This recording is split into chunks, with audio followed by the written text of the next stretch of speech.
Ali za to ima tu jedan problem, što nadovezao bih se na ovu vašu priču koja mora podhitno da se riješi da bi se ovi ostali problemi rešavali. Reci nam.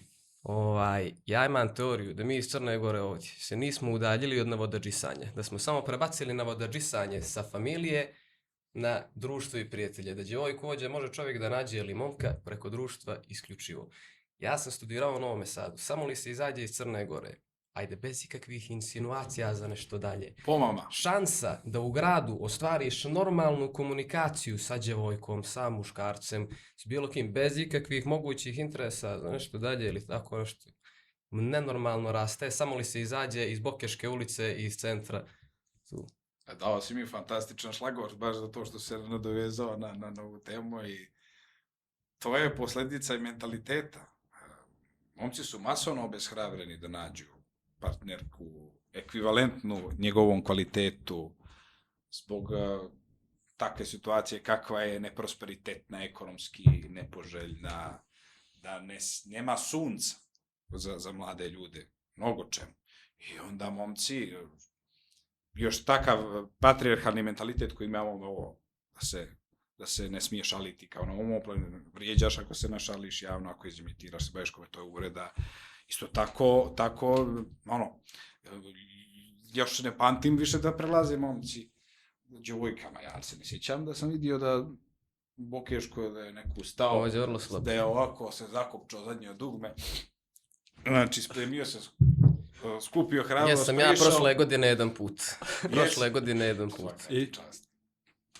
Imala je momka. Ej, to se dešava, bilo je meni takih, dok došli da ono. To je već njen bezobrazluk. Uglavnom, posljedica društvenih mreža negativna je ta što se, ljudi otuđuju u tom smislu prije svega. Ovo najljepše žene, ali se manjak inicijative, jer te i najljepše muškarce. Ako nemaš para, ako ti nemaš dobre pare, a onda ljudi ne znam što će bez u politiku, to je najprofitabilniji biznis, još od Crnoj Gori će se malo zarađuje u bilo kom smislu, sem politike. I onda ljudi, momci, mladi, ako će se dobre žene, lijepe žene, politika, i to je jedina adresa. I onda se masovno ljudi obeshrabruju, i one žene bi možda i htjele, evo vidi da ti nisi prišao, znači, ko zna kako bi nam tekao pao rejting, prilaženja ženama. Znači... Prema se još jedan put za 2-3 mjeseca da priđem. Nas će biti s boljim završetkom nego ovaj. Ali, šalu na stranu, to je ekstremno rijetko. Jer to samo govori o tom mentalitetu gdje su momci koji nemaju neki... A suštini nije tako. Žene nisu takvi materijalisti. Žena je jednako se zaljubljuje i voli suprotni pol kao što muškarac. I jednako mi sad kad gledamo žene, ne gledamo mali para, mislim, naravno, udavače, žene koje žele, ali recimo za neki vezu, fino, uživanje, merak, mladosni, znači, a to što si rekao, kad se pođe van Crne Gore i opet, to su efekti velikih gradova, metropola, Novi Sad, Beograd, pa i Sarajevo, tamo i Zagreb, ali posebno, naravno, pri Beogradu, Novom Sadu, nama je sve to daleko i strano.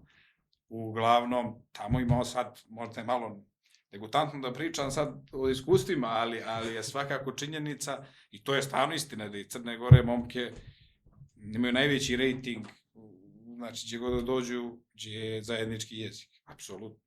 Dok je ovdje, kažem ti, posljedice mentaliteta, to da se ne prilazi djevojkama, jer nema se hrabrosti zbog takvog vaspitanja društvenog, ne čak roditelj, nego društvo te vaspitava i onda imamo to što imamo. I što je možda jedan od dodatnih razloga što odlazi Vlado Gergijeva Amadeus Mima Karadžić, recimo da Mima Karadžić, to je otišao da bi tamo boljih djevojaka se ne upoznavao i otvorenijih.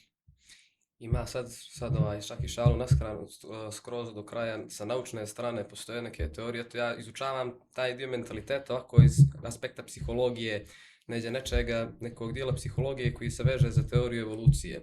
Pa baš me interesuje što misliš o tome iz ovako istorijskog aspekta.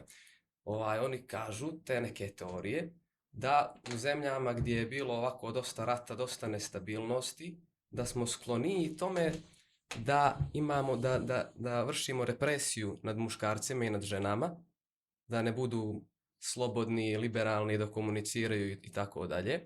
Jer u tim nestabilnim sredinama gdje, da se razumijemo, seksualni resursi su apsolutno najvredniji resursi. Ono, partner kojeg ću da imam, s kim ću da produžavam vrstu i tako dalje. U situacijama gdje žena komunicira sa nekim muškarcem, gdje sa druge strane imamo nekoga koje je kompeticija, tu vrlo lako može da nastane haos.